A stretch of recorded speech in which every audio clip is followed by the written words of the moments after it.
Hey, what's up mga paps? Another day, another bungkag na buta maps. Tuluan ta mo kung saon kung wala may impact range sa inyo ha. Kung yung baklason ang flywheel sa Honda Click. Neon ra siya. Anara.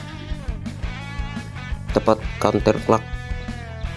Kasi tapos ng pag dapat naman special tools. Dapat ingon na polar na may polar special tool.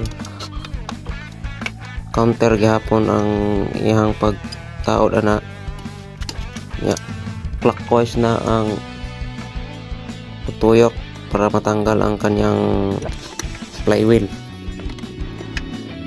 No, grabe nakita niya pating gahiya, no? I-pass forward lang nako pagkuman